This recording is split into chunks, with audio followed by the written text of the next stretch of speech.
Vamos começar pelo tema família no princípio. Eu vou contar até 3 e você vai repetir esse tema. 1, 2, 3. Vamos lá. Família no princípio. De novo. 1, 2, 3. Família no princípio. Amém. Nós já falamos a semana passada sobre família como alvo, onde nós direcionamos algumas coisas que acontecem com a família. E vamos continuar no tema família, interessante, muito interessante, nos irmãos ministrando aqui. Eu quero falar debaixo desse tema, dando continuidade. Você vai abrir a sua Bíblia em Juízes 13. É uma camada diferenciada da palavra, amém? Juízes, capítulo 13, você abre a sua Bíblia e deixa lá aberta, vai abrindo. Narra a história de Sansão do capítulo 13 ao 16, mas é no capítulo 13 que nós vamos tirar as preciosidades do texto e você com certeza sairá daqui abastado, transbordante com relação à tua família, já que o tema é família no princípio. Você que está em casa nos vendo, guarda esse tema no seu coração, ministre para a sua família, compartilhe isso com a sua família, compartilhe com outras pessoas, use isso na oração, mas não desfaça daquilo que o Espírito está fazendo agora com a igreja, com a minha vida e com a tua. Amém? Então, Juízes no capítulo 13, acho que todos abriram. Pai, obrigado por tua palavra. Obrigado por cada família representada aqui, por cada família que nos assiste aí. Obrigado, Pai, por cada filho e filha que muitas vezes se colocam em prol de toda a família. Às vezes existem negligências, mas o Senhor nos acolhe. E que a sua palavra possa ser fluída a partir da nossa vida contigo. E a revelação nos tome e nos auxilie. Amém? Abriram aí Juízes capítulo 13, o verso 1. Diz assim o texto. Vocês prestem bastante atenção, porque eu não vou falar de Sansão, não vamos mergulhar na força de Sansão. Não, é outra tônica. A palavra de Deus tem camadas, é uma outra camada. Ok? Então fica atento, porque é uma camada nova de revelação. Verso 1. Os israelitas pecaram uma vez mais contra Yahvé, o Senhor. E por esse motivo, ele permitiu que sofressem por 40 anos sob o domínio dos filisteus, ou seja, debaixo do domínio dos filisteus. Por qual motivo? Porque pecaram mais uma vez, ou uma vez mais. Assim começa o texto, e você fica com esse texto, que eu vou fazer expositivo, que quando acabar o texto acabou. É mais rápido, mais prático e mais fácil de memorizar, de você guardar no coração e tirarmos as joias do texto em si. Logo no verso 1, ele diz que os israelitas pecaram uma vez mais. Você sabia que Deus agora vai deixar eles sofrendo por 40 anos nas mãos dos filisteus? O que significa 40 na linguagem bíblica? Na linguagem das Escrituras, 40 é uma prova completa. Toda vez que você vê 40, está falando de uma prova completa. Quando Jesus ele jejua 40 dias, e aí ele vai ser provado por Satanás, lá no deserto, lembra? Mateus capítulo 4, 40 dias, porque ele vai ter uma prova. Moisés sobe a montanha, 40 dias, 40 noites em jejum, sendo provado. Então, o próprio Elias também jejua 40 dias, então o 40, ele representa uma prova completa, é uma prova com a sua totalidade. E agora o povo, ele havia pecado, diz o texto, eles tinham pecado mais uma vez. Por que ficou 40 dias? Pela reincidência do pecado. O texto está dizendo, eles pecaram uma vez mais. Não era a primeira vez, é reincidência, então a prova agora tinha que ser completa. Ficaram 40 anos debaixo da mão dos filisteus. Assim, é muito ruim pecar. Irmão, o pecado na nossa vida, ele precisa ser algo quase que acidental. Ele não pode ser deliberado, planejado. feito um projeto, vou fazer um projeto porque eu quero pecar. Não, tem que ser um acidente, acontece uma vez, aí você se arrepende, metanoia, muda a mente, altera. O pecado, ele está sempre nos rodeando, a gente pode errar todos os dias, nós podemos pecar e errar o alvo, pecar e errar o alvo, mas não pode ser deliberado, e eles vão fazer isso mais uma vez, significa que está numa repetição. Então Deus olha e fala, agora esse povo precisa ter uma prova completa, e deixa 40 anos na mão, diz o texto, dos filisteus, do domínio dos filisteus. O que é pior do que pecar, do que errar contra o Senhor? É insistir no mesmo pecado, é insistir no mesmo erro, é repetir o mesmo pecado. E eles fizeram isso. E vem exatamente aqui. Se repetir os mesmos erros, anote isso, é obrigatória a colheita dos mesmos frutos. Quando se repete os mesmos erros, torna-se então obrigatório a colheita dos mesmos frutos, porque o erro é o mesmo, então o fruto é o mesmo. Só que sempre vai ser pior, mesmo sendo o mesmo fruto. O tempo passou e a pessoa está um pouco mais debilitada. Então ela planta algo ruim, vai colher algo ruim. Depois ela insiste no plantio. Na segunda colheita é o mesmo fruto, mas ela já está debilitada. Então é muito complicado fazer essa repetição, porque se eu repetir os mesmos... Isso vale o sentido oposto.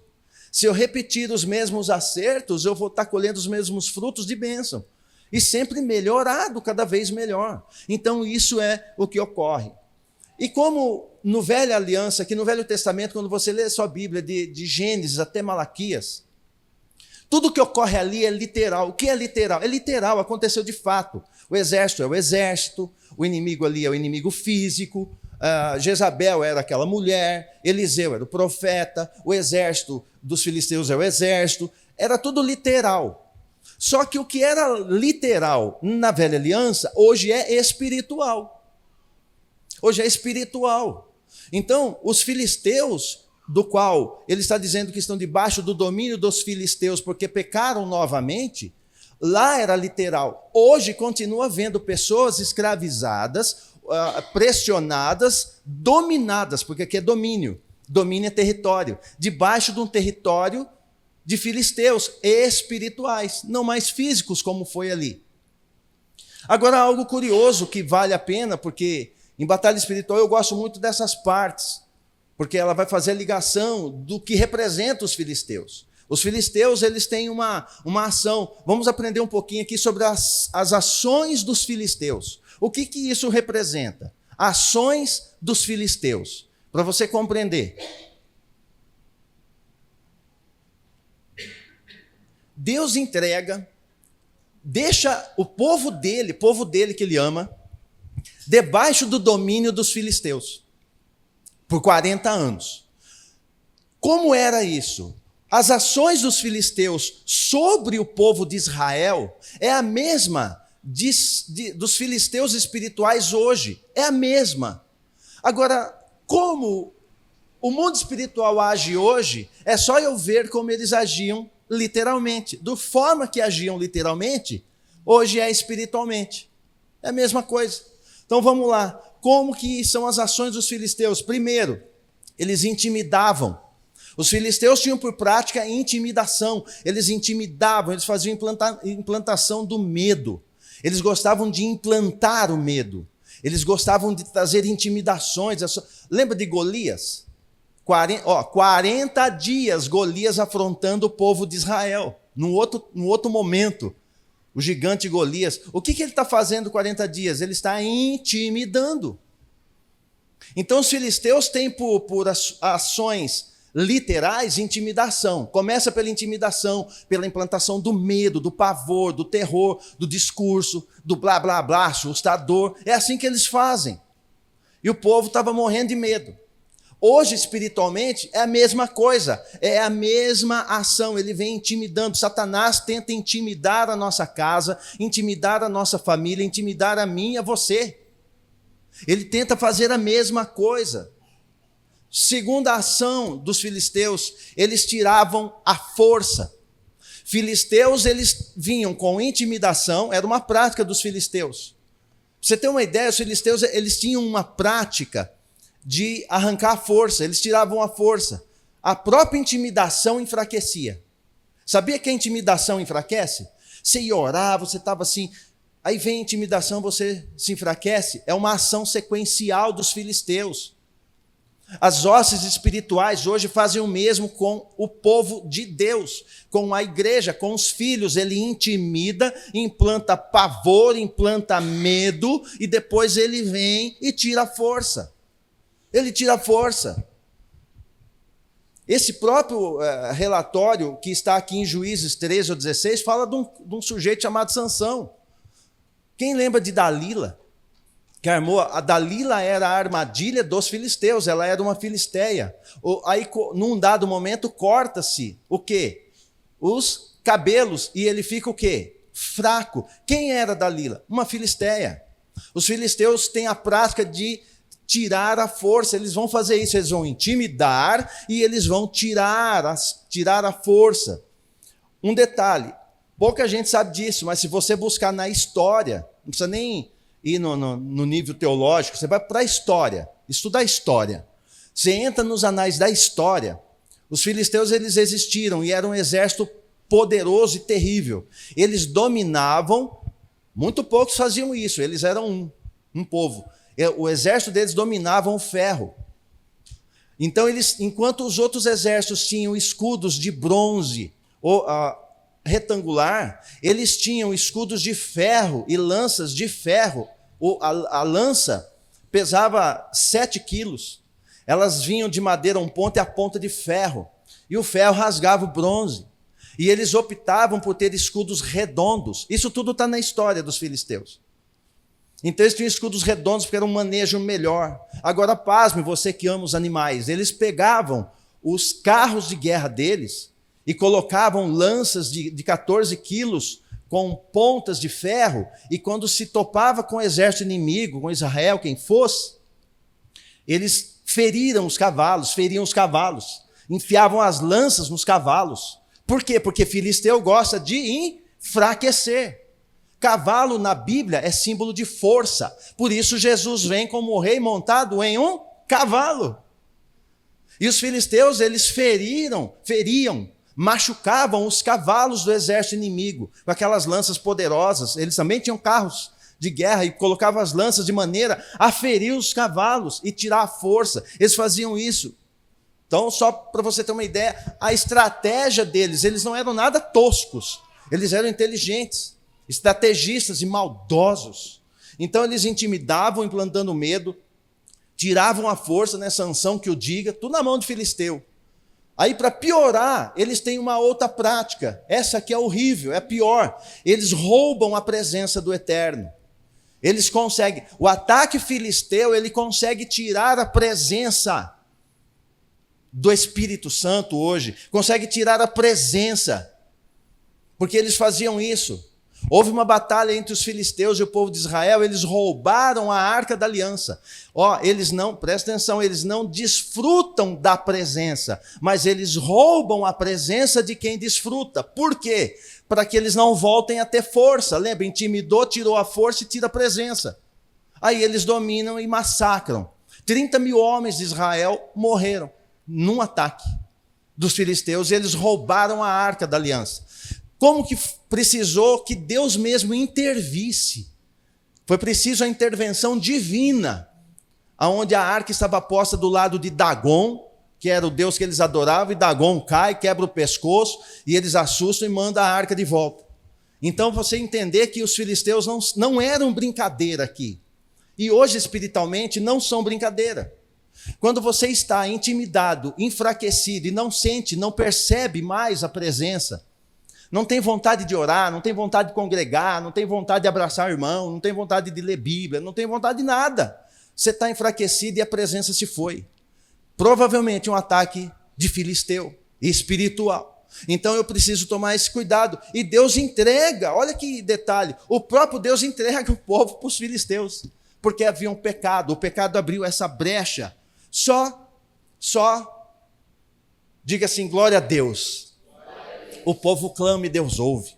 o povo clama e o Senhor vai dar ouvido ao clamor do seu povo. Ele sempre faz isso. No verso 2, o Senhor vai escutar, o povo vai clamar por socorro. E dá uma olhada no verso 2 e 3, diz assim: havia um homem de Zorá, do clã é família, do clã, da tribo de Dan, cujo nome era Manoá. Sua esposa não podia gerar filhos. Certo dia o anjo do Senhor apareceu a essa mulher e lhe anunciou: tu és estéril, e não tiveste filhos. Olha que anunciação, o óbvio, ela já sabia, mas ele vem e vai falar, vai relembrar, fala, você é estéril e você não tem filhos. O anjo do Senhor aqui é o próprio Cristo que aparece, porque está no maiúsculo. Então não é um anjo, é o anjo. É o próprio Criador ali, ele vem e ele vai falar com essa mulher. E o que eu queria chamar a atenção para você, já que estamos falando de família no princípio, o problema estava grave. O problema estava muito grave com Israel. Talvez o problema está muito grave com você. Talvez o problema está muito grave conosco.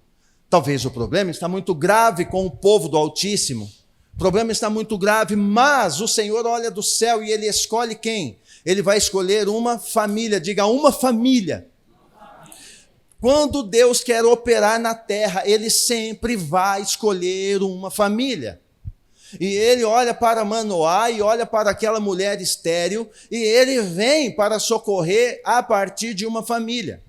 E Ele vai pegar agora Manoá, que é o esposo, e a mulher, e ele vai buscando aqui, ele vai pegar aqui uma família. O Criador, ele vai fazer isso através de uma família. Para quê? Para executar. Ele sempre vai usar família para executar a vontade dele na terra.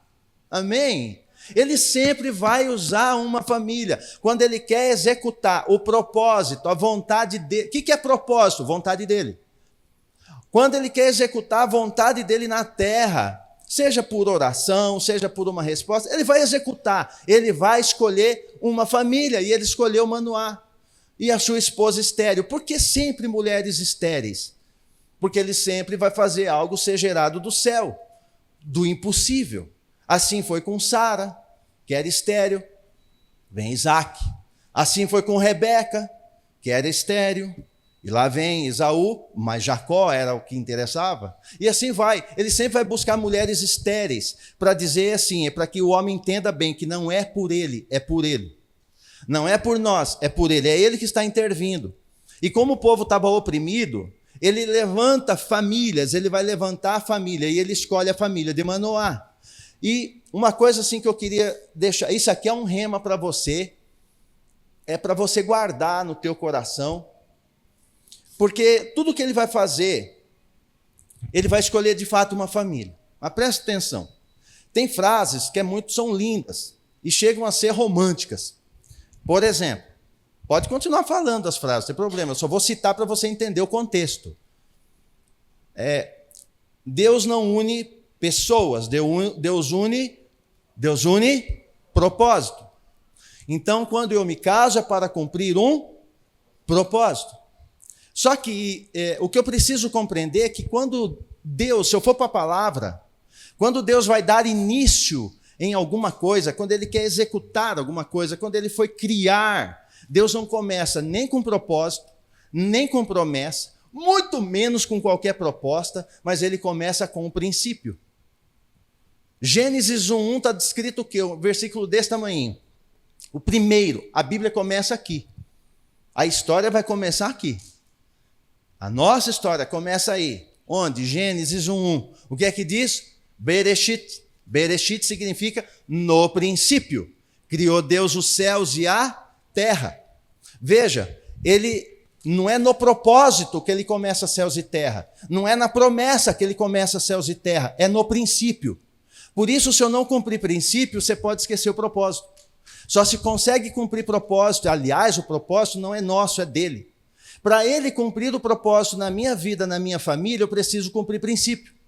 Então, quando eu cumpro o princípio, o propósito vem logo depois, é o vagão seguinte. A promessa é o outro. Então, a grande locomotiva é o princípio, porque tudo que ele vai fazer é a partir do princípio. No princípio, criou Deus os céus e a terra. No princípio. Então, quando eu não quero, dentro do reino, vou falar um pouquinho de reino. Se eu não quero cumprir princípios, o reino não encaixa para mim. Porque o reino, para mim, não é um propósito. Ele tem dentro dele princípios. Alguns. Princípio de honra, princípio de autoridade, princípios de reverência, princípios de amor. Tudo isso é princípio dentro do reino. O reino tem princípios, não é propósito, é princípio. Depois que eu vou cumprindo princípios, os propósitos vão sendo aflorados. O propósito só se cumpre depois que eu cumpro o princípio. Se eu não cumpro o princípio, como que eu vou querer algum propósito sendo cumprido? Por quê? Porque o próprio Criador, ele vai dar início na criação a partir de princípio, não a partir de propósito. Está conseguindo cansar isso? É meio dolorido, né? Porque a gente queria que, é o meu propósito. Não, é o princípio, o propósito é dele, eu não tenho propósito. O propósito sempre vai ser dele. Sempre. O propósito é dele. E ele estabelece princípios. Quando eu os cumpro, aí ele derrama para que eu consiga caminhar nos propósitos. E aí ainda desfruto das promessas. Mas tudo começa no princípio. E ele fez isso com o casamento, inclusive. Ele fez isso, você vai ver isso já. Então ele vai fazer isso, ele faz isso. No princípio, Deus criou os céus e a terra. Então, tudo que eu vou fazer, eu preciso cumprir esses princípios. Dentro do reino, por exemplo, princípio do amor. Qual é o princípio do amor? Princípio do amor. João 3,16 é uma base. Porque Deus amou o mundo de tal maneira que deu seu filho. Então, o princípio do amor é dar, sem querer nada em troca. Isso é um princípio. Eu cumpro. Se eu não cumprir esse princípio, não tem como eu realizar algum propósito. Eu tenho que começar a exercitar os princípios. Princípio de fidelidade. Eu quero prosperar, eu quero romper, eu quero vencer nessa terra. Sim, você é fiel. Qual é o princípio de fidelidade que você pratica para que esses propósitos se cumpram na tua vida e as promessas também? Então, eu preciso entender que é no princípio. Amando ou não o princípio, os princípios estão de pé.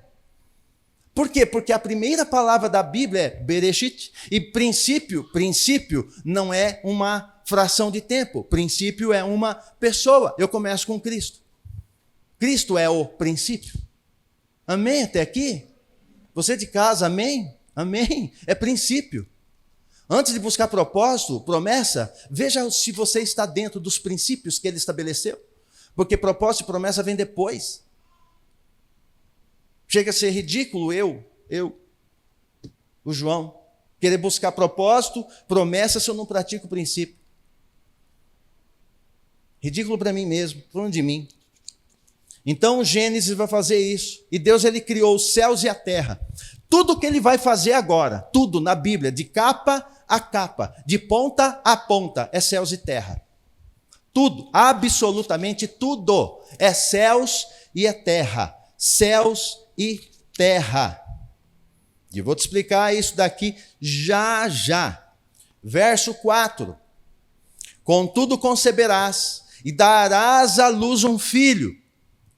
Portanto, de agora em diante, toma cuidado, não bebas vinho, nem qualquer bebida fermentada, e não comas nenhum alimento considerado impuro e proibido. Por quê? Porquanto ficarás grávida e terás um filho.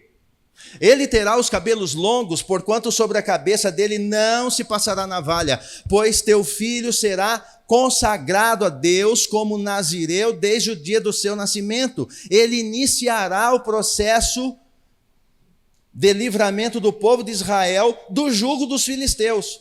Ele liberou o povo por causa do pecado, para viver 40 anos debaixo do domínio dos filisteus. Agora o povo clama, ele escolhe uma família e fala, agora vai gerar. O que gerar aí vai começar a derrocada, vai derrubar o governo filisteu. Então, o que foi falado aqui no início, que a irmã Jane estava dizendo, os filhos, eles são alvo do Senhor. Então, só que olha o detalhe, ele vai dizer aqui que conceberás e dará à luz um filho, portanto, de agora em diante, toma cuidado, não bebas vinho nem qualquer bebida fermentada. Diga assim, oportunidade. Então ele vai dar uma oportunidade para se ver livre dos filisteus, ele vai dar uma oportunidade, como? Gerando um filho nessa família, Manoá e a esposa. Então tem uma família que está no princípio. Então no princípio ele escolhe Manoá e a esposa. E aí vai nascer Sansão, vai nascer o filho que vai libertar o povo de Israel do jugo, das correntes dos filisteus. Ele vai fazer isso. Agora olha que interessante, é uma oportunidade que ele está dando. É uma oportunidade. O Senhor está dando oportunidades para nós como igreja. Ele está dando oportunidade para você que está me vendo. Ele está dando oportunidade, só que oportunidade eu posso dizer sim ou não. Depende. É eu que decido. Então é bom eu caminhar nesse tapete da oportunidade que Ele está me dando, porque aqui Ele está dando uma oportunidade. Mas a oportunidade que Ele dá tem critérios. Olha que interessante. Quando Ele fala para ela, Ele fala para a mulher, para a esposa de Manoá, você não vai poder beber bebida forte, você não vai poder comer alimento considerado impuro e nem proibido. Impuro é uma coisa, proibido é outra. Você não vai poder comer alimento nem impuro e nem proibido. Ele está dando uma oportunidade debaixo de condições.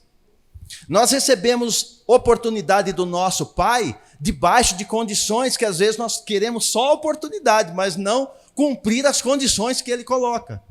E aqui Ele coloca exatamente essas condições, que a saúde dos filhos depende muito do que os pais se alimentam. A saúde dos filhos vai depender muito do que os pais comem. A saúde dos filhos, para que eles cumpram a vontade dele, o propósito dele, depende do que os pais vão se alimentar. E aqui a mãe está gerando, ela precisa se alimentar bem. E ele vai trabalhar com ela nos 3 níveis. Quais? Emocional, o físico e o espiritual. Quando ele vai dizer para ela, isso você pode anotar aí. Quando ele diz assim, ó, não bebas vinho e nem qualquer bebida fermentada, porque poderia fermentar tanto a uva, como poderia fermentar romã, poderia fermentar qualquer coisa, poderia fazer bebida fermentada, alcoólica, de qualquer coisa.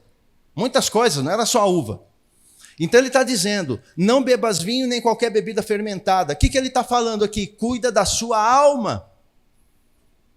Cuida da alma, porque a bebida fermentada vai entorpecer a sua mente. Você já viu bêbado chorando à toa? Ou rindo à toa? Ou ficando valente? Ou ficando covarde?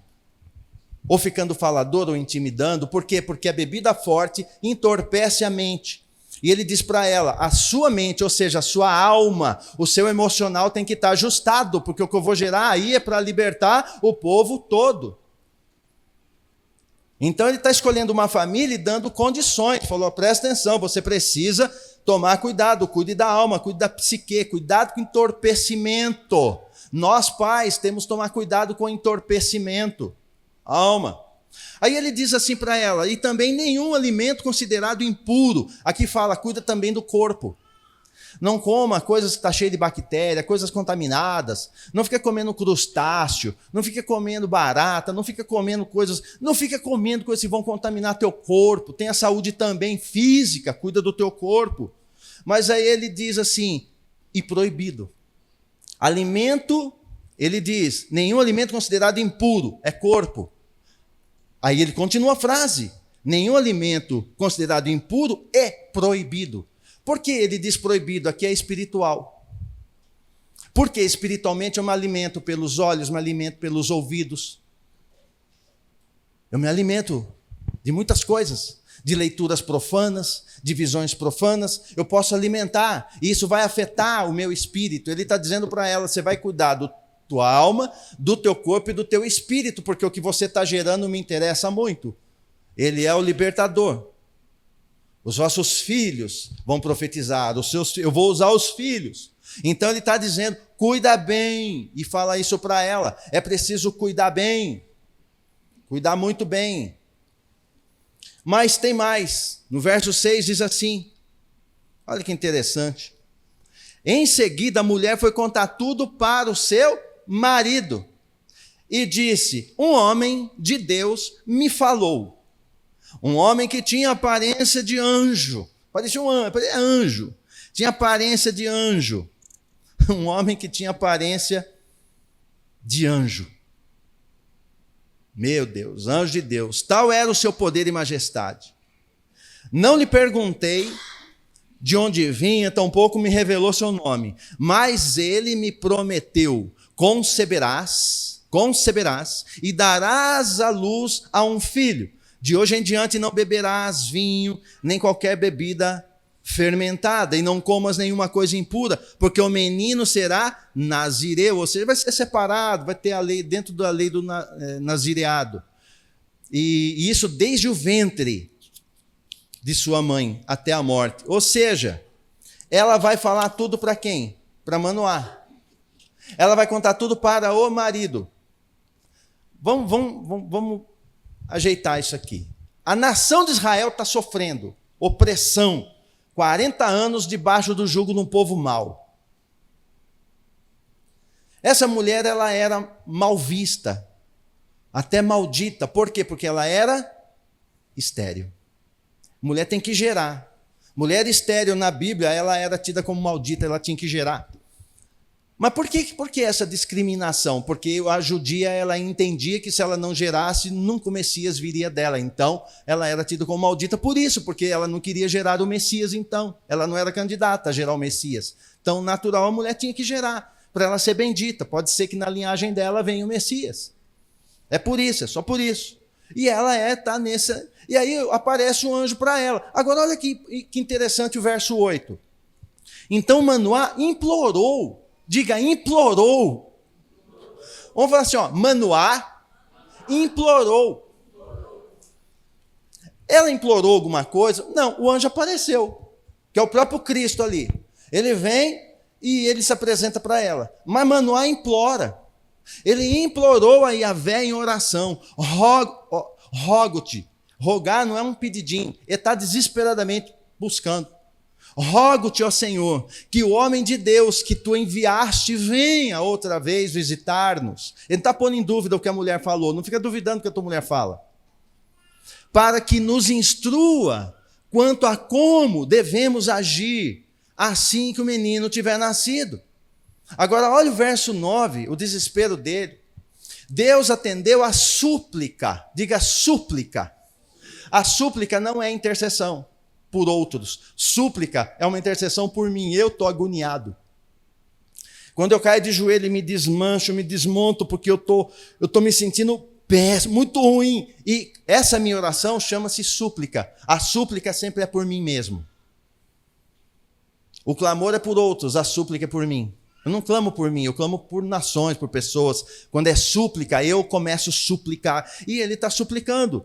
E o Senhor atendeu a súplica de Manoá. E olha que interessante, quem é que está suplicando, está gemendo, está implorando, ele está implorando, ele implorou, ele está suplicando. Quem fez isso?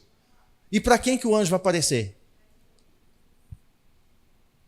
E Deus atendeu a súplica de Manoá e o anjo de Deus veio novamente e apareceu a mulher. Quando ela estava sentada no campo, ela estava sentada no campo, ele está gemendo, desesperado, e o anjo aparece para ela. Manoá, seu marido, não estava com ela nesse momento. Ou seja, eles estavam distantes um do outro. E ele começa a orar e clamar. E aí ele começa a suplicar, gemer. Porque a mulher tinha dado a notícia para ele. Apareceu um anjo, falou que vai ter um filho e que ela era estéril. Mas um anjo apareceu e ele não duvidou, mas ele implorou, falou, por que não aparece? Volta, vem, apresente-se. Então, veja bem, o que Manoá está falando na sua súplica? Vamos lá, é isso aqui que é importante.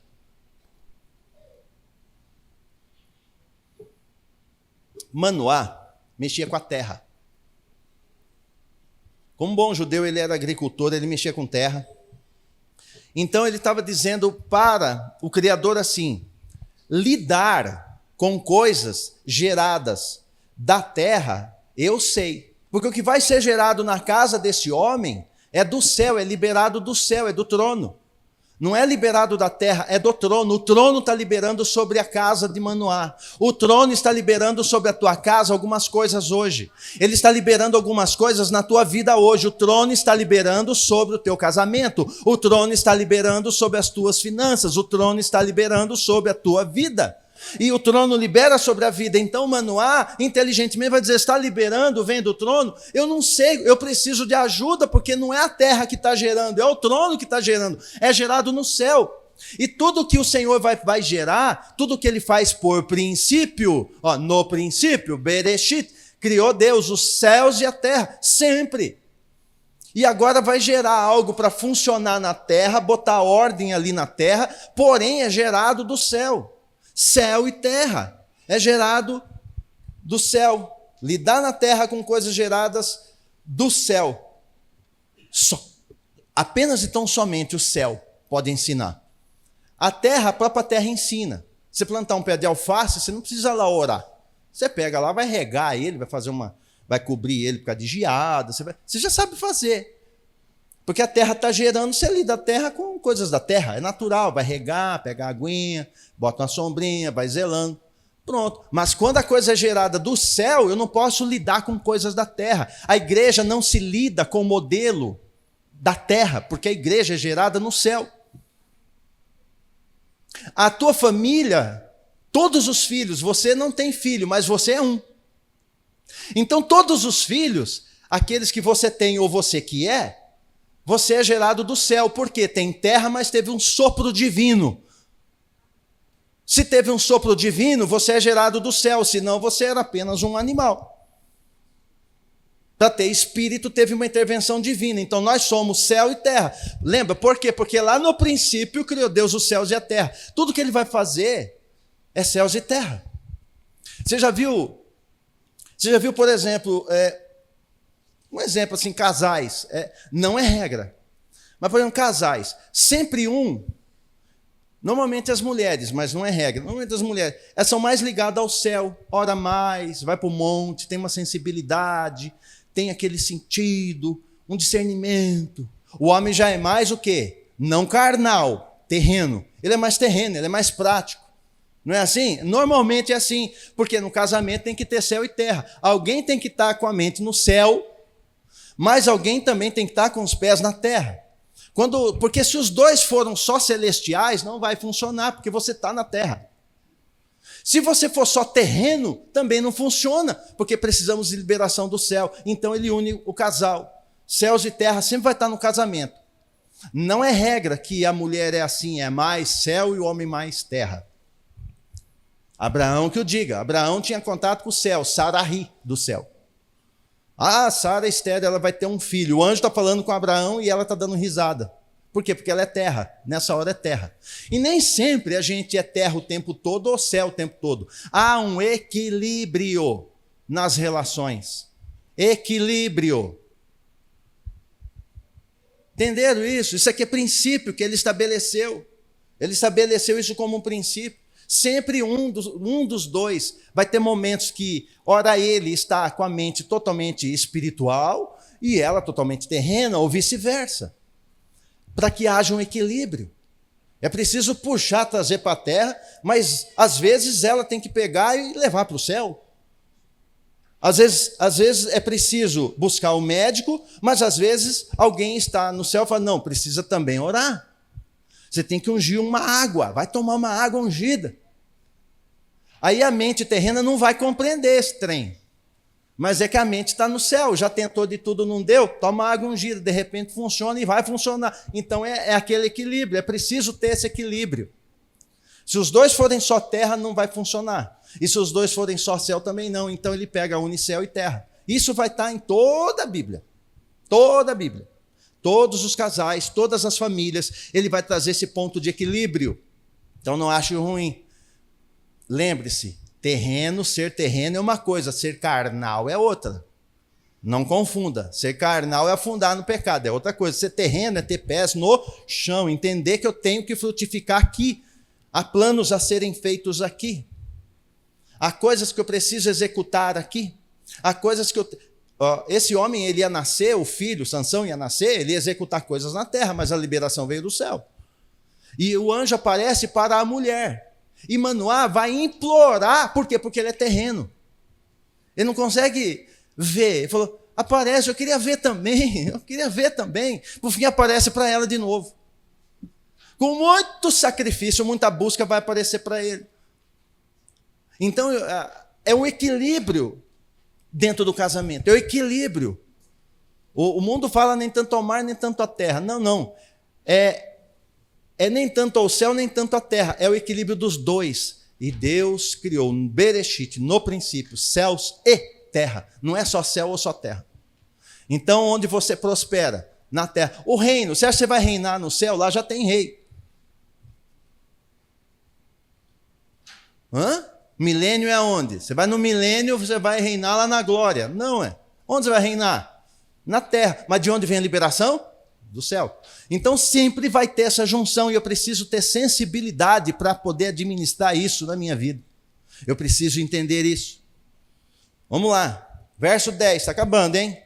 Imediatamente a mulher correu para comunicar o seu marido. Era de costume, ela sempre comunicava a ele. E lhe disse: o homem que veio ter comigo outro dia veio outra vez. No mesmo instante, Manoá levantou-se e seguiu sua esposa. Não é pecado você seguir a esposa, marido. Às vezes precisa, às vezes ela está com a cabeça no céu, às vezes é a hora. E vice-versa, é o que eu disse, depende do momento. Ela estava tendo visões celestiais, então precisa seguir essa pessoa que tem a visão celestial que está do teu lado. E aí, Manoá levantou-se, seguiu sua esposa e foi ter com o homem e lhe perguntou: foste tu que falaste com a minha esposa? A afirmação, ele afirmou: sou eu. Esse sou eu é o mesmo eu sou. É o Criador. E aí, Manoá perguntou-lhe: quando as tuas palavras se cumprirem, ele não pôs dúvida. Ele falou: ela vai se cumprir. Quando as suas palavras se cumprirem, como devemos educar o menino? Como ele deverá proceder? Como que nós vamos cuidar? Manoá está tendo uma experiência nova com o céu, porque ele tinha muita experiência com a terra.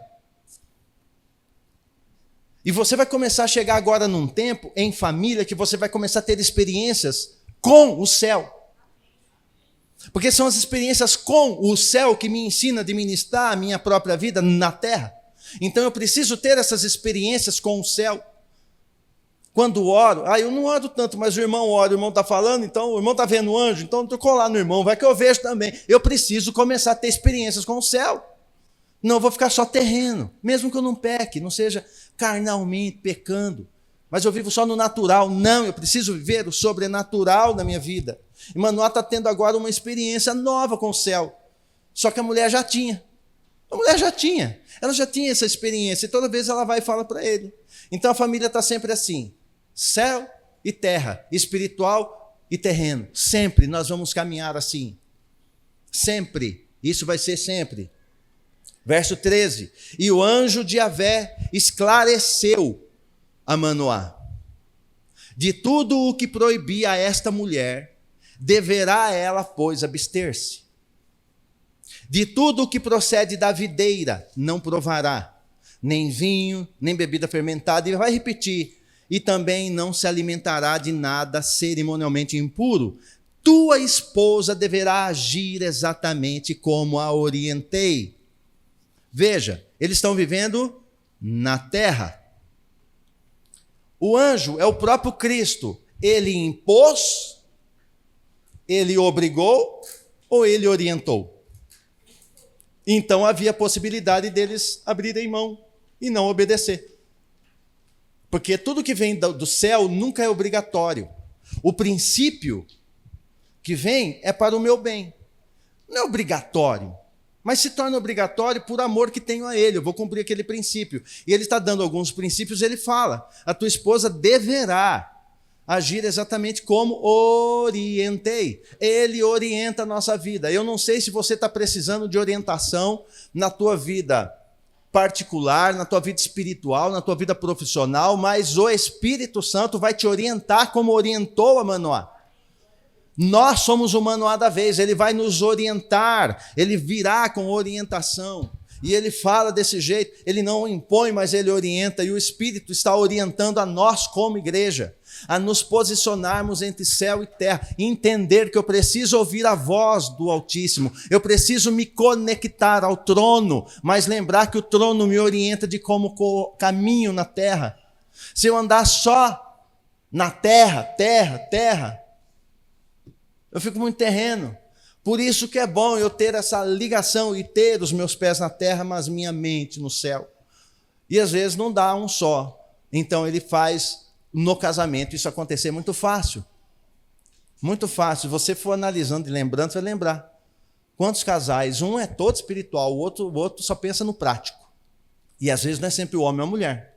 E não é sempre, isso pode variar. Às vezes a mulher está terrena e o homem está espiritual. Tem hora que o homem está terreno e a mulher está espiritual. Então eu preciso discernir esses momentos para quê? Porque para que o céu possa governar a terra a partir daquilo que ele nos orienta como pessoas, como filhos dele. Estamos em um tempo delicado. Pastor, e daí? E daí que o Senhor me deu essa palavra, e ele me deu junto com a palavra um discernimento. O que é isso? Uma identificação do trono para a igreja. Porque aqui, voltando lá no início, volta o verso 1. 13:1. Ele me deu essa orientação. E eu posso fazer ou não. Ele me orientou e ele disse assim, o texto diz assim, verso 1. Os israelitas pecaram uma vez mais contra Yahvé, o Senhor. E por esse motivo ele permitiu que sofressem por 40 anos sob o domínio dos filisteus. Lembra, 40 é uma prova completa. Agora eu vou sair da terra um pouco. Agora que a mente terrena não vai entender muito.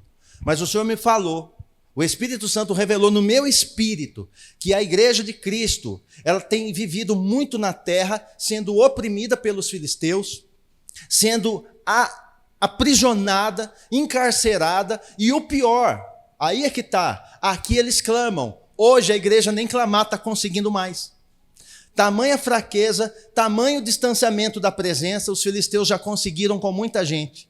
É só você analisar o prazer que você tem de estar na presença, o prazer que você tem de estar na oração, o prazer que você tem de ler a palavra, o prazer que eu tenho nas coisas concernentes ao céu denuncia de quem eu estou sendo encarcerado. E daí? E daí que hoje é posto um fim nisso. Lá ele usou Sansão, hoje ele usa a unção do Espírito Santo, porque lá não era Sansão, era o Espírito que vinha sobre Sansão e Sansão executava. Hoje o Espírito não vem, ele já está em nós. Então ele já está e ele já executa, e ele vai executar agora em teu favor, em meu favor, em favor da nossa família. E esse ataque opressor de intimidação, implantando medo, tirando a força, roubando a presença do Eterno, encerra esse ciclo hoje. A tua família precisa ser liberta dessa intimidação, dessa covardia. É uma intimidação horrível, é um medo terrível, sem razão. O inferno sempre vai bradar tentando intimidar. Golias que o diga. Você viu o fim dele? Pois é a mesma coisa. É a mesma coisa. Tiraram a força, eles tiram a força. Hoje o Senhor te devolve essa força. E eles roubavam, era a prática deles roubar a presença do Eterno. Você vai começar, presta atenção, ali eles roubaram a presença, levando a arca. Hoje os filisteus inverteram, ele tira a nossa presença da presença dele, ele nos rouba dele.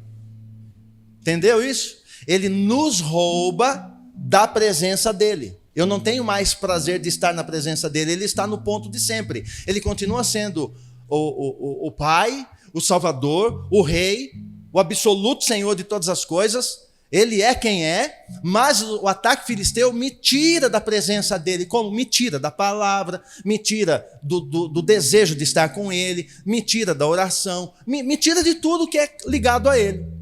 Eu dou valor para todo o resto, menos para ele, então me tira da presença. Hoje o Espírito te devolve para a presença do Pai. Por que eu preciso ser devolvido para a presença do Pai? Porque o filho vai levar uma noiva, ele vai levar a sua esposa.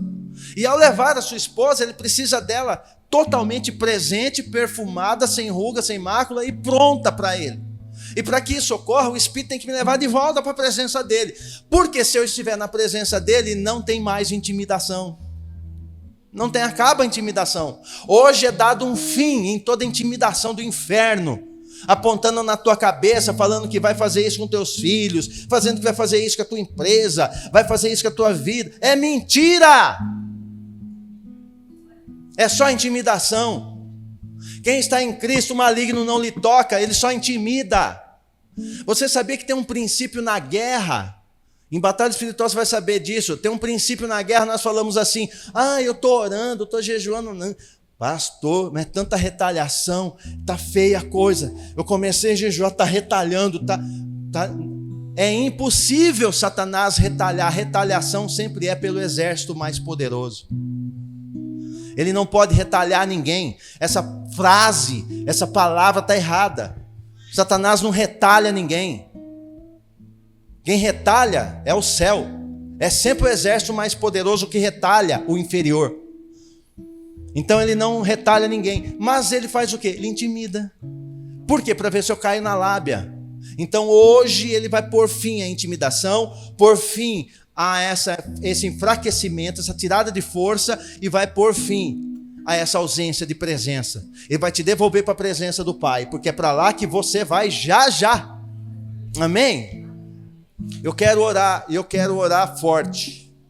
Irmãos, alguém conhece aquele moço que estava aqui? Eu conheço ele faz uns 10 anos ou mais. Ele vai só definhando. Ele me conhece pelo nome.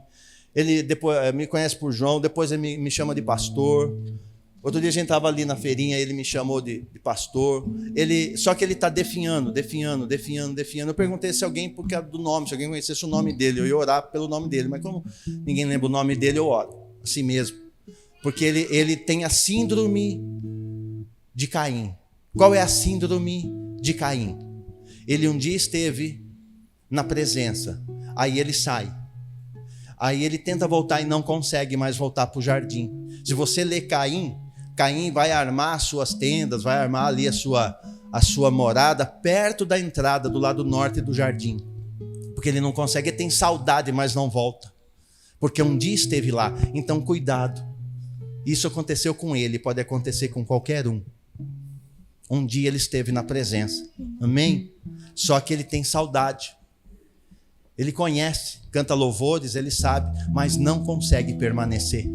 Agora nós que já estamos, não podemos sair. Não podemos sair. Nós já estamos no jardim, então fique nele. Amém? Fique de pé porque eu quero orar. E é um presente, e o maligno não vai tocar, amém? Feche teus olhos. Você que está aqui, já pensa em você. Você que está em casa, pensa em você mesmo. Mas nesse exato momento, seja família e pensa no teu ente querido que talvez não esteja na casa, mas você está na casa do Senhor. Você está na presença dele, porque o Espírito está te levando para a presença. E nós vamos agora, pelo poder da unção da palavra, fazer algumas liberações e quebrar algumas ações do inimigo contra a tua família. Isso é pelo poder da oração, porque a oração é em cima da unção da palavra ministrada.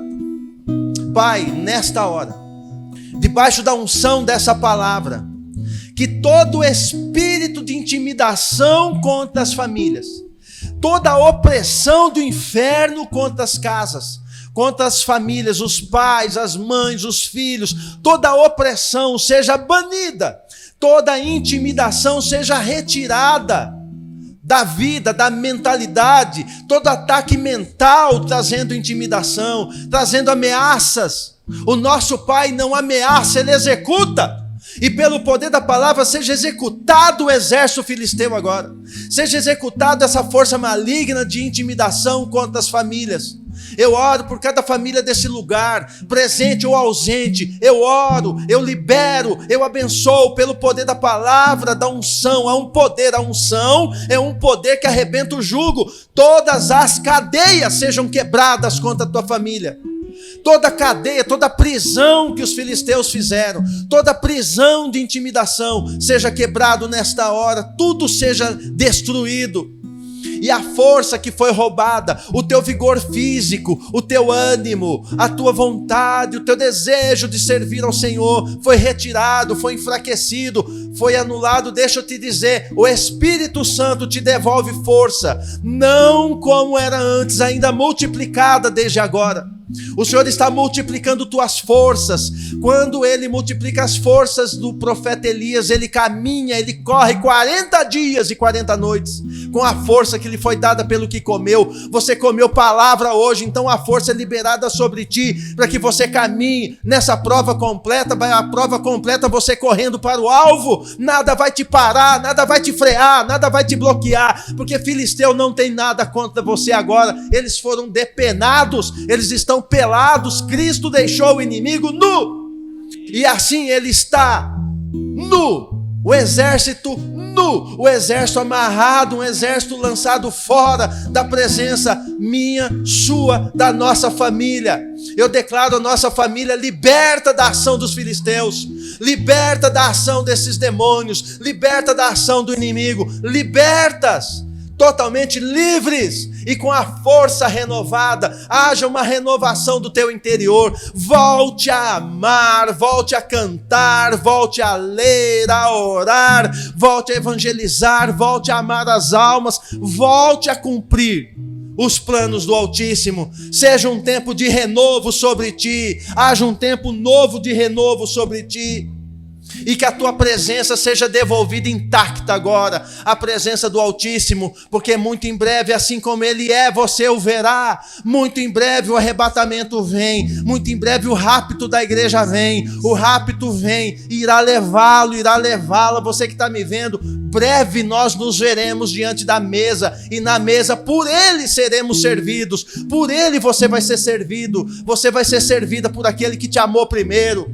Nenhum filisteu pode barrar a força de Cristo, nenhum filisteu pode barrar a tua história, nenhum filisteu pode te intimidar, nenhum filisteu pode roubar você dele, nenhum filisteu pode tirar mais a tua força. E Deus, Ele é tão poderoso que Ele derruba o maior filisteu com um menininho chamado Davi. Hoje Ele derruba filisteu com a nossa própria vida, a nossa vida em Cristo. Ele derruba todos os filisteus, não importa a quantidade de gigante nem o tamanho dele, o nosso Pai é muito maior, por isso Ele é Senhor dos exércitos, e contra Ele não há força, não há poderio, nenhum mal vai chegar na tua tenda. Você está sendo livre, hoje é um culto de libertação do mal. O inimigo conseguiu levar aquele menino era para estar aqui, mas ele levou ele. Mas eu oro para que o Espírito Santo pegue, para que o Senhor envie teus anjos onde ele está e liberte esse moço com todas as qualidades que ele tem. Ele sempre me respeitou na rua, ele sempre reverenciou, ele apenas foi acovardado, enfraquecido, humilhado. Então que ele seja renovado, Pai. Vai de encontro a essa alma, vai de encontro a essas almas, vai de encontro a essas vidas, e tira todo mal, e tira todo ataque, deixa ele livre para te adorar. Ele tem desejo de adorar e não consegue, mas eu digo, não conseguia. Eu quero vê-lo louvando o teu nome, eu quero vê-lo no altar, não importa em que lugar, mas que ele esteja coberto ali pelo teu sangue, sendo um adorador na tua presença, Pai. Em nome de Cristo, eu ponho a vida dele, para que ele retorne. Em nome de Cristo, eu ponho a nossa vida diante de ti, para que ninguém saia, para que ele volte, para que nenhum de nós saia, para que ele se levante, para que nenhum de nós caia, mas que haja assim uma força e um vigor sobre nós. Nós estamos em plena guerra, mas detalhe, lutamos do lado vencedor. Ele te chama mais do que vencedor, então assuma a tua condição de vencedora, assuma a tua condição de vencedor e viva como um vencedor. Amém? Que assim seja, liberado sobre a igreja, liberado sobre os filhos, liberado sobre a família, liberado sobre os nossos filhos, liberado sobre os bebês, liberado sobre as crianças, liberado sobre os jovens, liberado sobre os casais, liberado sobre os vovôs e vovós. Seja liberado sobre a família. A família, um dia o pai falou para Abraão: em ti serão benditas todas as famílias da terra. Lá, quando ele falou isso para Abraão, ele já viu a mim, já viu a você. Nós já fomos chamados de benditos por Ele, e se Ele me chamou de bendito, ninguém poderá me chamar de maldito, e nem você, porque você é bendita na presença do Senhor. Ele profetizou sobre mim e sobre você. Ele disse a Abraão: em ti serão benditas todas as famílias da terra. Quais? Todas aquelas que se dobrarem à tua descendência, que viria a Cristo. Se você se dobrou a Cristo, você é bendito. Se você se dobrou a Cristo, você é bendita. Não importa que tentem chamar de maldito, não, você é bendito, porque o que vale é o que o Pai falou, e o Pai falou que você é bendito. Pai, em nome de Cristo, obrigado por essa noite. Guarda nossa família para que ela seja preservada, e mais do que preservada, ela seja ampliada nessa graça, ampliada nessa revelação, ela seja protegida e fortalecida a cada manhã. E a cada manhã ela seja, Pai querido, alguém que possa ser representante do céu na terra. Tudo aquilo que o céu está gerando hoje, nos ensine a como lidar o que o céu nos dá aqui na terra. Tudo que lidamos na terra, nos ensine a lidar com isso, para que o Senhor possa nos dar ainda mais. E levanta a tua mão. A palavra diz assim: se quiserdes e me ouvirdes, comereis o melhor dessa terra. O melhor para se comer está na terra, mas a liberação vem no trono. De novo, céus e terra. Os céus liberam e a terra te dá. Que os céus estão bradando, os céus estão liberando e a terra está te dando. Ele disse: se quiserdes e me ouvirdes, aqui é céu, comereis o melhor dessa terra. Então, para comer e desfrutar dessa terra que eu faço, me conecto com o céu. Que essa palavra se cumpra na tua vida, que essa palavra se cumpra na tua vida, que essa palavra se cumpra nas tuas finanças, se cumpra na tua empresa, se cumpra no teu casamento, se cumpra na tua relação com os filhos, com os pais, com a família. Que você tenha essa palavra cumprida e que tudo de bom ocorra na tua vida, que você coma mesmo do melhor da terra, lembrando que é preciso ouvir o céu. Se quiserdes e me ouvirdes, comereis. Ele não põe dúvida, ele não diz talvez, comereis sim o melhor dessa terra. E assim eu declaro isso sobre a tua vida também. Coma do melhor dessa terra em nome de Cristo. E todo mundo aplaude o Senhor, aleluia! Ei!